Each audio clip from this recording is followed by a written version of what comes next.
There are benefits to developing for the Mac as opposed to iOS. When I got started developing Mac apps as already being a iOS developer, it reminded me of the times I would develop on the machine I was developing for. As someone who's especially developed for the Apple Watch, it's sometimes difficult dealing with deployment and remote debugging. That was a big advantage with developing for the Mac itself. I was developing on the actual machine I was using. But I did start missing a few things. One of those, for instance, was the ability to erase a iPhone simulator and start with a brand new iPhone every single time. The ability to test different versions if I needed to test on iOS 12 or 13 or 14 or 15, I could easily do that with the iOS simulator. When a user notifies me of a bug in a Mac app I've developed, I have no way of truly replicating their environment and trying to replicate the issue that they're having. There are a couple of instances where I've run into this. For instance, when I was developing Speculid and I had to do some parsing with decimal points, I totally had forgotten the fact that different parts of the world use decimal points in different ways. And when a user contacted me from the Netherlands, I had no way of testing it at the time. That's where having a Mac simulator would have been helpful to be able to run for that specific environment. I've also had clients who've wanted me to create setup scripts for developer environments, and I have no way of testing different scenarios, whether they might have Homebrew or Git or Xcode install, and being able to comfortably deal with those scenarios. I became really envious of what iOS Simulator can do, especially with the solid set of tools we get with SimCTL and some of the powerful dev tools that have been built on top of that, like Rocket Sim by Antoine Vanderlee. Now, there are virtual machine apps. I'm thinking in particular of VirtualBox and Parallels, but those apps aren't really targeted for macOS and for Mac developers like ourselves. I wanted something to have that Apple feel while being a powerful developer tool. So, unfortunately for me, that meant having to create my own VM app. And that seemed like a huge undertaking. How would I even get started? Now, there had been a hypervisor framework that's been available for years, but it's a C-based API and it really lacks any of the sort of swiftiness that I have grown accustomed to and am quite honestly comfortable with dealing with. Then 2020 came around, and Apple released the virtualization framework. The virtualization framework is a Swift API for creating and building macOS and Linux VMs, all in Swift.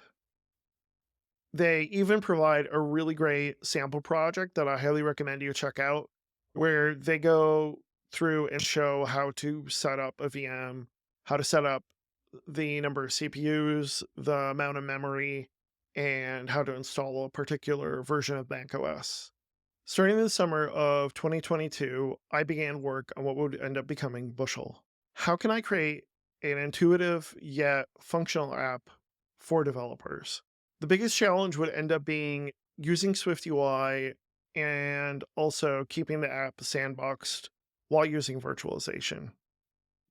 The virtualization framework uses what's called restore images to install the OS for a particular virtual machine. If you ever had to restore or update an iPhone in the old days, you'd have a button in iTunes called restore image that you would then select a particular IPSW file to update that iPhone for the beta. Well, that's the same pattern that Apple follows with Apple Silicon Macs. So then you'd use these IPSW files to install a particular version of macOS on a virtual machine. I didn't want to use core data because I kind of knew the writing on the wall that some update in Swift was going to happen at some point. So I ended up using a combination of user defaults and combine to store the records of different machines and restore images while supporting Monterey 12 and up. I knew this was going to be a big challenge moving forward, but I did learn some serious lessons along the way. Particularly, I had to learn to play nicely with the sandbox. For those who don't know, a sandbox Mac app puts restrictions on the app, essentially where the app has its own sandbox that it can do only certain things on the Mac. This would be a particular issue in the way Bushel can have access to certain files on the user's machine. I had to come up with a way that Bushel could easily get access to these restore images while being within the rules of sandboxing. I looked at other apps that dealt with large files and how they were able to keep collections of them.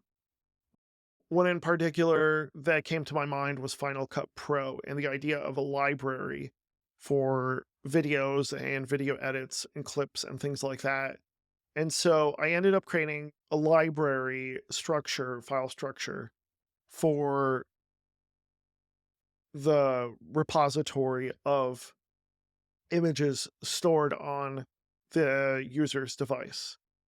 This would also make it easier to access the metadata of the restore images without having to load them every time. So, like the OS version and the build number and things like that.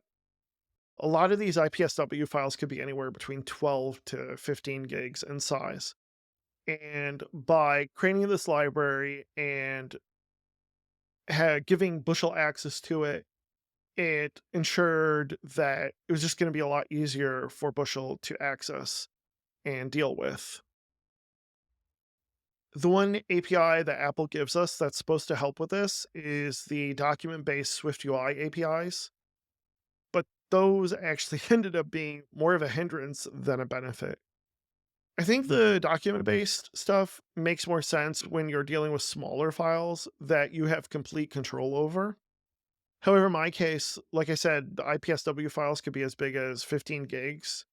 And then we also have the set of virtualization files that are required to have a machine up and running. Things like a machine identifier, the virtual machine disk files, things like this that I don't have complete control over, and I need to just kind of let virtualization have complete control over. So that ended up being a real challenge. On top of it all, I decided to support the oldest OS I could, and in that case, it was Monterey.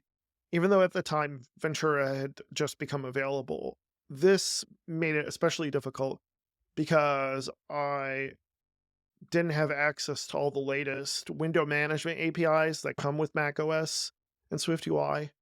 SwiftUI was always less of a priority for Apple when it came to macOS compared with iOS, obviously, or even watchOS. The fact that I had chosen such an older OS was just making it even more difficult for me than it needed to be.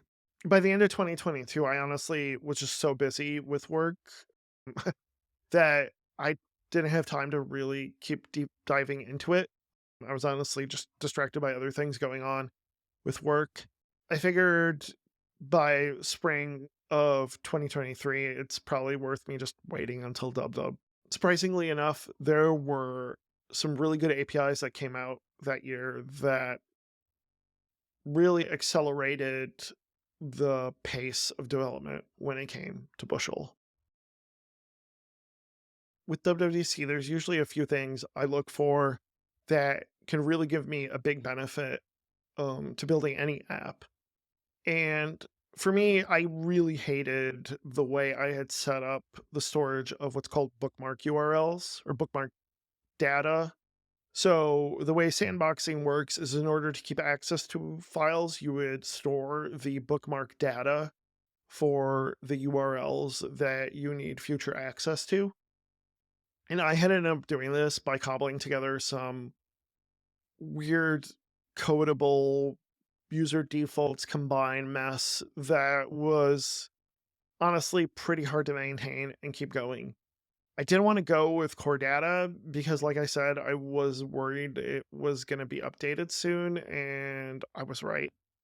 So at WWDC 2023, we got Swift data, and this was what I needed. This was the thing that was going to help me with Bushel moving forward. Now, there's a lot of criticism about Swift data and some of the weirdness that comes with it. I think a lot of it comes from Swift macros too. But the fact of the matter is, I knew that this was a long term investment. I knew that I was willing to deal with those issues as opposed to trying to support an older OS. I wanted something that could grow with Bushel. And I also had come up with the lesson that I'd learned that it really wasn't worth it for me to continue to support Monterey. It was becoming more of a burden than it was worth, and I could get rid of a ton of code by switching over to the new APIs for window management when it comes to Swift UI. So I had made the decision at WWDC that week that I was going to move Bushel forward to macOS Sonoma at the time and to the first beta. It was just, I didn't even have to think about twice about it.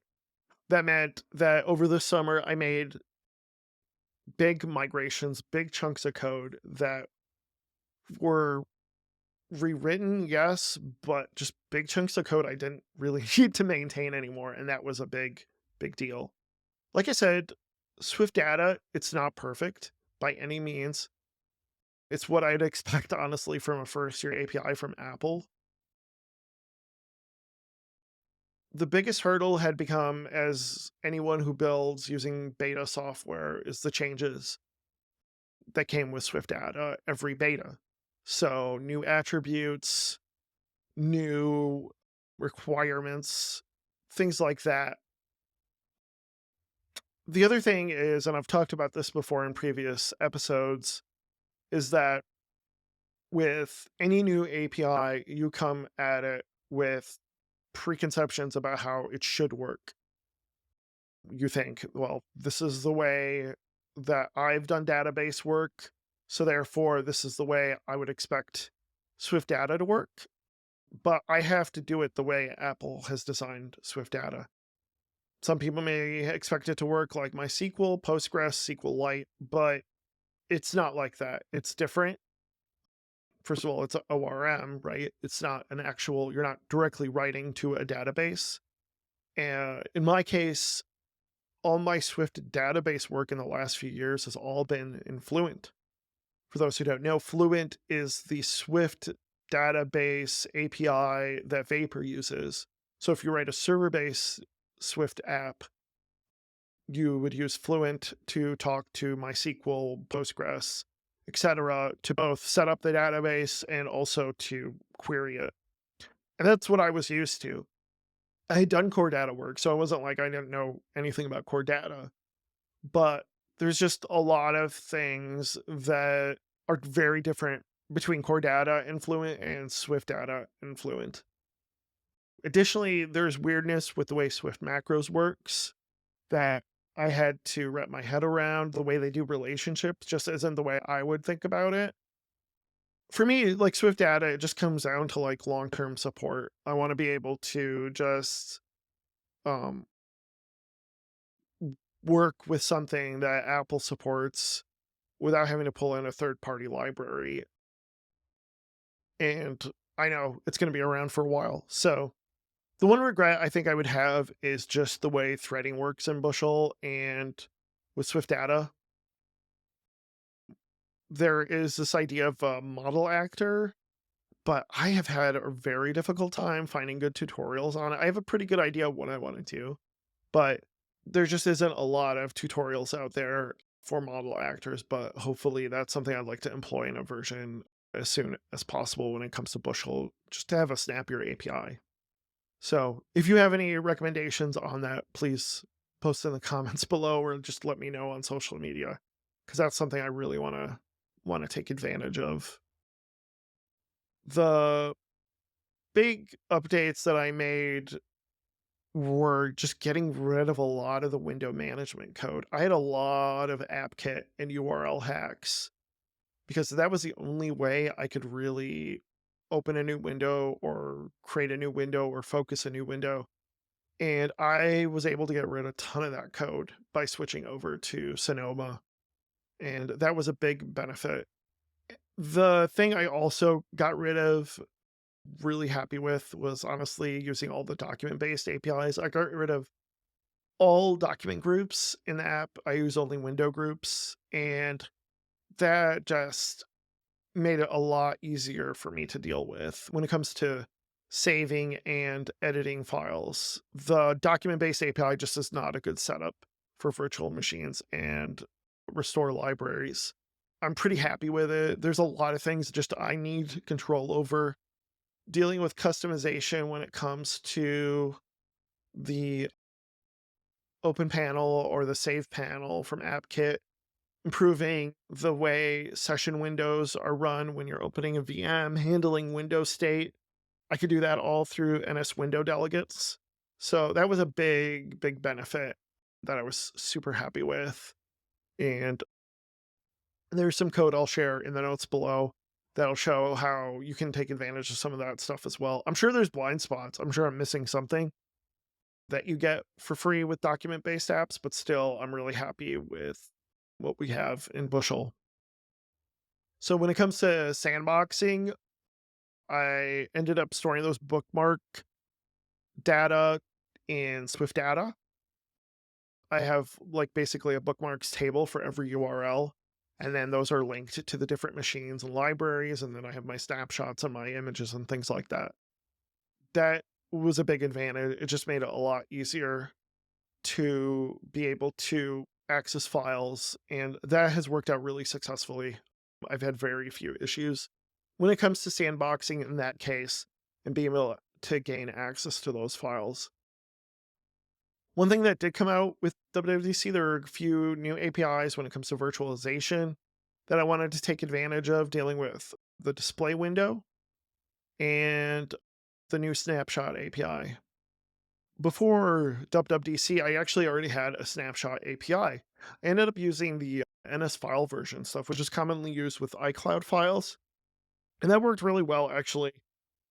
But if there's something new, I should definitely be taking advantage of that since I'm not supporting older OSs anyways. But there's a big problem with the new snapshot API in virtualization. It requires that the guest OS has to be Sonoma.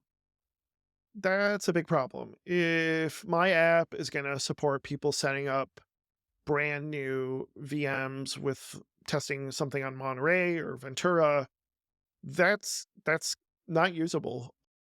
So that whole new snapshot API was just completely useless to me. At some point, I'll probably support it somehow, but for now, I'm just sticking with NS file version. It works really well. There's very little documentation about what's going on underneath the hood, unfortunately, but it works. The big issue is I can't tell how much disk space it takes up when you create a new snapshot. That's just the nature of APFS. Unfortunately, I was looking forward to like creating a pie chart um that would show that, but that just unfortunately wasn't the case. Another issue I ran into was the fact that certain restore images just simply will not install on a VM. You might run into this with Bushel. You get this weird DFU error that when I look into it, kind of looks like something where Apple is saying, no, we don't want you to be able to use this image because of some security update, is my guess. We have support documentation on that, which you can look at in the notes below. But basically, there are certain restore images that just you can't install. Apple just doesn't let you install. So that's something I ended up filing a feedback on it. So we'll see if that goes anywhere because I want my users to be able to install whatever they want. So even if it is a bad image, I want you to be able to test with it. Virtualization framework is all Objective-C based underneath the hood. And so in order to get a lot of the like changes to different states, I end up using some key value observers essentially to let an observable object know that there are certain changes. And that seems to be working pretty well. I'm a big fan of Combine. I've always have been, but I wanted to try something new and just see how well this new observation stuff would work. And honestly, like 99% of the stuff moved over to observation. Combine does have its drawbacks. It's can be really complex and confusing to a lot of people. The testing can just become really overwrought and difficult to use. And the maintenance can become really challenging when it comes to Combine. I decided to pivot to observation and just see how far I can take it. There's some big benefits to that. It's natively supported with Swift data. It's simpler to track changes and updates. It's easier to separate the logic and properties out. And in most cases, I just end up using did set instead of doing the observation tracking because I just had a hard time getting that to work the way I think it should work. That seems to be working really well with updates. If I'm doing something wrong, let me know. But with observation tracking just doesn't work the way I expect it to work. I know it's kind of confusing to a lot of people. I ended up using the window group, like I said, API. And then I have a really nice pattern set up to where whenever the binding changes on a window group view, it updates the observable object. And that has worked out really well. So that covers the new APIs that I use in Bushel. I want to talk a bit about some of the developer tools I use and maybe some things that could help you in the future as well. So now that I've talked about the new APIs that I use out of WWDC and how I integrated those, I want to get into the design of the app and also some of the common developer tools and automation stuff that I've done when it comes to Bushel. As far as the design for the app, I took a lot of inspiration from a few apps I'd like to mention. I mentioned Rocket Sim, which is essentially a power tool for iOS Simulator. Pixelmator I use a lot, and Final Cut Pro, both are media apps, but they really use the Apple UI really well. And then, of course, Xcode and Simulator. I wanted to really focus the design of the app to be what developers are familiar with, but also what I think Apple would recognize as really good design patterns. There are virtual machine apps out there, but I really don't use them very much, and I try not to use them during the design of Bushel. I didn't use any of them. So I didn't use Parallels, I didn't use VirtualBox. I used Docker, but I wouldn't even count that because that's really more for server stuff. I didn't even get to use Virtual Buddy by Guy, which I really want to try because it uses the same virtualization framework, but I haven't even touched that app yet. So a lot of it was designed in a way is like just a blank slate of how would you design a really good VM app. The biggest restriction to the design of Bushel is dealing with sandboxing. Like I said, every file you need to go through some sort of file dialog in order to have access to it or its directory. And so, like I said, all the bookmark data would have to be saved in a Swift data database. And sandboxing would also become an issue because I really wanted to use the micro apps architecture for the application. Micro apps, for those who don't know, is an architectural pattern where you'd create kind of separate apps for each part of a bigger application. In my case, I used Swift package for everything. There's really like one code file, formal code file in the Xcode project, which is the entry point. Otherwise, everything else is pretty much in the Swift package. There's about 7 parts to the application. There's dealing with the machines, the libraries, the hub, market, which means like the app store, onboarding, settings, and welcome. And then I also separated parts that were either specialized Apple components or parts that are shared across the different sections of that. So, for instance, machine would have its own Swift UI, a separate one called machine's view, machine's data for the database stuff, any shared environment variables that would be used, and I mean Swift UI environment variables.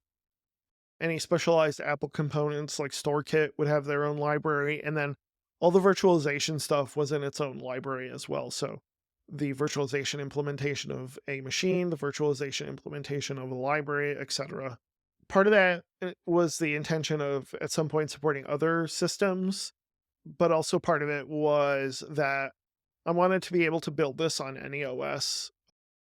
Even if it doesn't use all the code, I wanted to be able to build it on Linux or iOS and just make sure that it can build and test in those environments as well, even though some parts of the application are exclusive to macOS. This meant that I ended up having like 52 targets in my Bushel Swift package. That doesn't even count the testing and the products. I ended up using Xcode to create the app, micro app for each part. So like library, machine, settings, apps all would be created through Xcode, which I'll talk about in a bit. The real issue with micro apps ended up being with the sandboxing because the bookmark URLs that were used can't be usable in different apps. So if the machine app creates a bookmark URL for a specific machine, then the library app can't use that same. It'll just crash or throw an error because bookmark URLs are tied to the app ID, regardless if you're using an app group. So unfortunately, I really couldn't go down that rabbit hole. Microapps, though, ended up being just useful in keeping things separate. It made testing easier. It made management easier. It just made it easier to change and plug certain things in. I like my files small. I like my type small. I like my functions small. I like my target small. I prefer many small pieces as opposed to one big large monolith. That did become an issue, of course, when it came to the package.swift file because it became really hard for me to manage that. So I ended up creating my own language for that. I was inspired by the work of Josh Holtz and his Deck UI library to create a Swift UI like DSL for Swift packages. And this would end up becoming the origin of what I like to call a package DSL or package DSL library. This allows for individual files per targets or dependency, ensuring small files, which is what I like. It removes a lot of boilerplate code. It encourages best practices for Swift packages, and it has a really easy to understand organization for targets. When you have your targets, a lot of targets that are separated out and small, it just means you have an improved build speed, just better separation of concerns, better testing, easier to maintain structure, and I have been going I think all my new apps are going to end up using this structure. I think there's a certain number of targets or products where it doesn't become worthwhile, but for any app that I'm going to build, I'm going to be using this going forward because I'm just going to start using a lot of targets in my application. It just involves some support Swift code and a bash script that concatenates all the files together, and that's pretty much it. It works really well for me, and I'll probably be using it in all my future apps going forward. For logging, I also developed my own library. It's a really small library I called Feline Pine. I call it that because it's a cataloging log. It's catalog. So cats are felines and log pine. It works. It just allows me to say a certain type or even a certain protocol has a particular category attached to it for logging, and then it creates a logger on that type. So, for instance, with like a view, every view is tied to the view category. If I want to particular type to be tied to like virtual machine category, I can do that. And it has access to that logger everywhere throughout the application. And that's worked out really, really well. I'll be using that in all my future apps as well. And that's like the only outside library I really use in Bushel. So everything else is built within Bushel, no other third party libraries. If you watched the last episode, I used Murray with Bushel. The issue becomes that when I create a new file in Xcode for any of my stuff, it's going to be in a Swift package. Creating a new file in a Swift package in Xcode is a mess. It doesn't really do a good job. So I wanted a way to have a template, and a way in the template I can specify how I want it to look for every Bushel file, like say a Swift UI view, and I can just use the command line to create that file. And that's really what Murray does. Murray's fantastic. I used it to create new targets. So I'll create a new target file, which would then automatically work with my package DSL. And then I create a new view. It knows exactly what folder to put that view in, what module to put it in. It just works so well. I highly, highly recommend taking a look at Murray for creating new files. It works awesomely for Bushel, and I will keep using that in my future projects as well.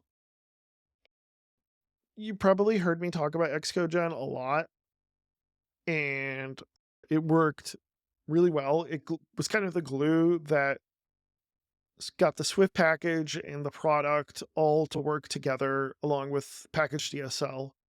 And it was really fantastic. I could automate stuff with my CI if I need a bump the build number, change the text. I can mark something as not beta. It was just really easy for me to do all that through this YAML file. I don't commit my Xcode projects to the repo, and that makes it a lot easier to maintain this application. I use GitLab for my code hosting. I do that with all my private repos, and I use their CI system. I bought a Mac Mini a few years ago, Apple Silicon Mac Mini, and have integrated that with my CI, and that's worked out really well. I don't have to worry about Mac OS versions or any of that stuff. I have some linting that I do for every PR so I can make sure that the PR is ready to go and is of the certain quality that I want it. I can do testing on Linux Docker machines, which are a lot faster, and that works really well without having to take up time on my Mac OS. It's just like having my code to be able to run anywhere, even if it doesn't work. I want to be able to test it on Linux or iOS. This became an issue like when there were betas, and I didn't want to put a beta OS on my Mac Mini, for instance. So I would run the tests in the iOS simulator. So that would mean that there was certain stuff I didn't have access to, certainly like virtualization. But most of my business logic wasn't using any of these specialized Apple APIs. If you watched my episode with Brandon from Point Free, you know the importance of making dependencies easily mockable. And I do this a lot with Bushel. I want to be able to test this app on Linux or iPhone simulator, even though it might not work in those cases, just to make it more versatile and easier to not worry about having to access a Mac OS machine every single time. And that was a big, big help with the application. And it's definitely a pattern that I continue to follow as I'm going forward. Part of what I like about GitLab CI is how easily pluggable it is and agnostic. And part of that is taking advantage of tools like Fastlane, which made it really easy to work with and deploy the app to test flight and to the App Store automatically when a build succeeds. At no point, none of the betas, none of the App Store versions are manually archived and uploaded to the App Store. They're all done automatically through GitLab CI and Fastlane. I use Match for all the certificate management. So I don't use automatic certificates.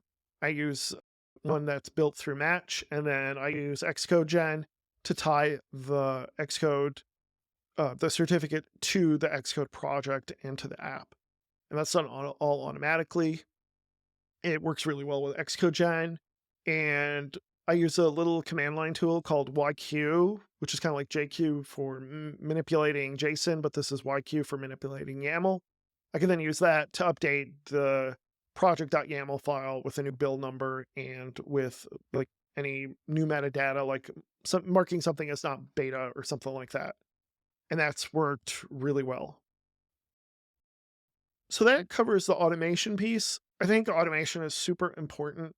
It just allows me to free my mind from dealing with certificates or archiving or uploading or all the little manual things that you have to do when you're working with the code base. It just became faster and easier for me to just go in and fix certain pieces easily. That's great, but if nobody knows about Bushel, this is all kind of useless. And so let's talk about the marketing side. One of the first things you should do when you have a new app idea is create an email list somehow. Um, before you even, well, okay, you should first make sure that your idea works, but that shouldn't take too long. Next, you should create the email list. In my case, I didn't want to continue using my MailChimp list because that can get really, I have a limit to it because I'm on the free tier. And so I ended up using FormSpree, and I really like FormSpree. It's just super simple to use and get set up. And I used that until I was confident enough with the beta builds. Then I just went with the automatic sign up for test flight beta, and that works really well. As far as building the site, I ended up going with a static site generator called 11D. It is node based, and I really love it. It's super simple and expandable and easy to use. I wouldn't use it for the Bright Digit site. I'm really happy with the published setup that I have for Bright Digit. But for a super simple site where I don't really have like a blog or anything, it works really, really well. And I'm very happy with it. I set up a Slack for beta testers to communicate with me and to let me know if they run into any issues. And just having that like constant communication was very helpful. Okay, so let's talk about the thing of the year. ChatGPT. Did I use it? Yes and no. So, code help. It's not that great. It's okay. If you have a simple algorithm you want it to follow, or that's easily expandable or generic, and something that's not particularly Apple specific, it's fine. It just really falls short for anything that's niche within Apple or something that gets updated a lot over the years. Like I said, I was trying to look for a really nice way to get the disk size of a directory using in Swift, and it gave me some really okay examples, but there were just some hallucinogenic properties that didn't exist. It didn't even matter because, like I said, the calculations for an NS file version are way off because of the way APFS works. If you have something that's like formulaic in input or output, like for instance, I want to turn something into a view modifier, it could do that really easily. For like the machine state where I wanted to display a SF symbol, it was able to do that really well. It was like, okay, like we know that there's a play symbol and we could do that. There was some stuff with like converting text into the proper strings dictionary format for localization. It was able to do that really well. If it's common enough that there would be documentation on like say Stack Overflow or Apple's website, it does okay. It does okay. What I found it really helpful for was honestly in any sort of copywriting. Not perfect, but really, really helpful and a really good starting point. When you're developing an app, you're in that app all the time. It is like what you swim through. And coming up with the right words to explain something that you think about all the time is really, really challenging. It's like trying to tell a fish to explain and describe water. It's just really hard for for a fish to do. Well, fish aren't that smart, but you get my point, right? Bushel gave me the ability to concisely explain something, what I'm trying to communicate to another user. It may hallucinate like features that don't exist or certain answers, but I have the ability to like redo my prompts or to clarify with further questions or ask for more answers or examples if I don't like the one that it gave me. And the power of that is that it ends up creating a really lengthy dialogue with ChatGPT. And through that dialogue, ChatGPT learns more about Bushel and it gets better at giving me the text that I request. It kind of learns along the way. I have this real, like, if you go to my ChatGPT and you look at the Bushel file on it, it's getting really massive because I've continued on that dialogue and on that conversation. I think it helps with the model to learn better. I will continue to be using ChatGPT for application copy, marketing material, any sort of like metadata, app store requirements.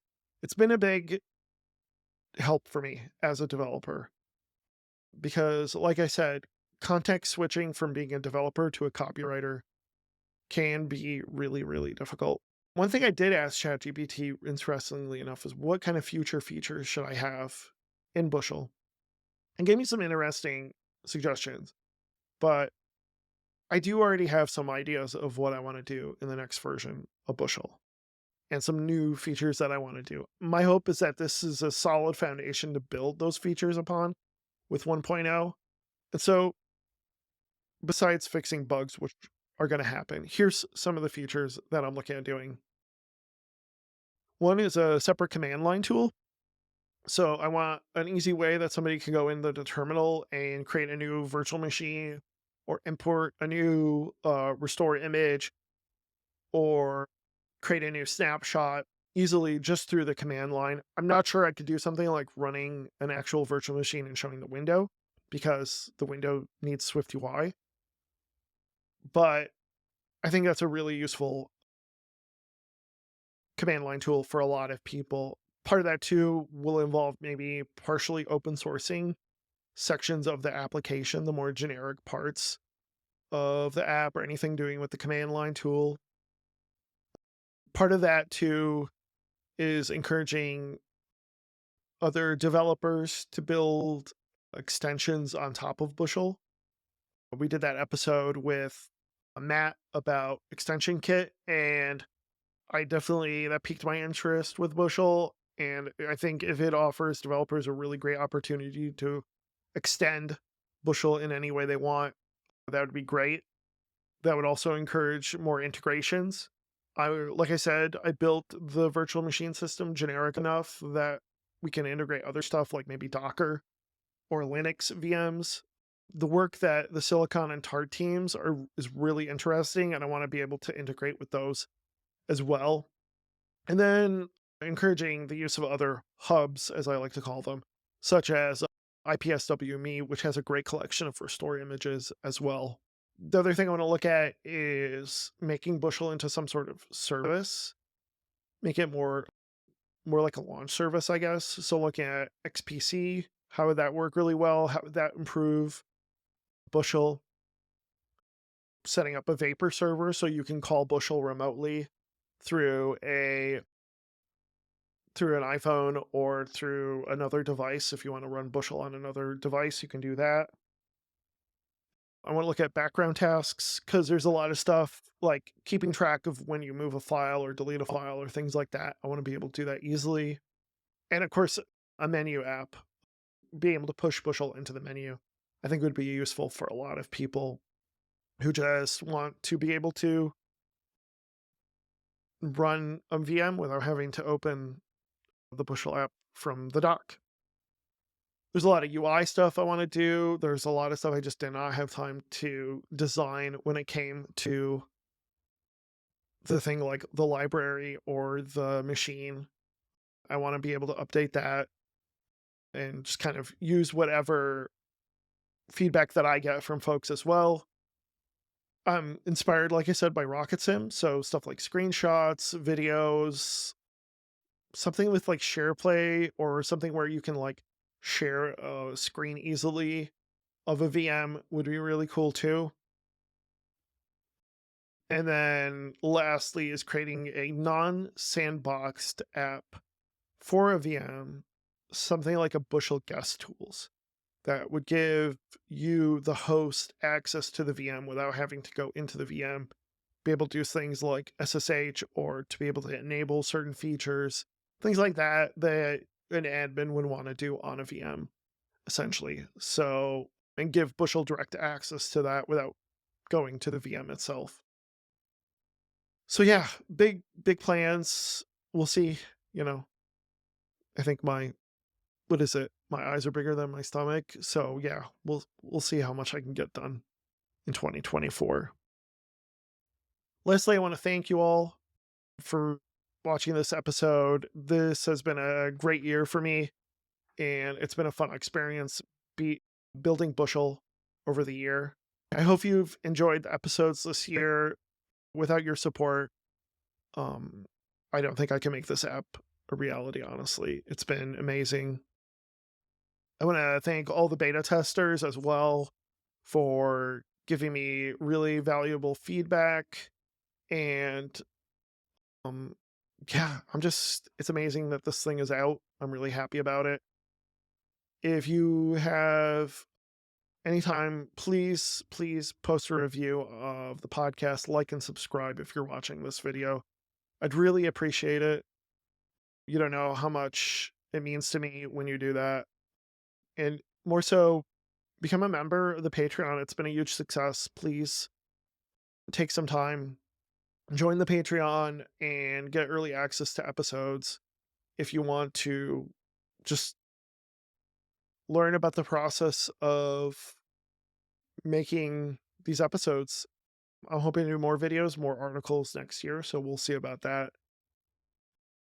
Thank you so much. I hope you have a wonderful holiday, and I will see you all in 2024. Thank you. Have a good one.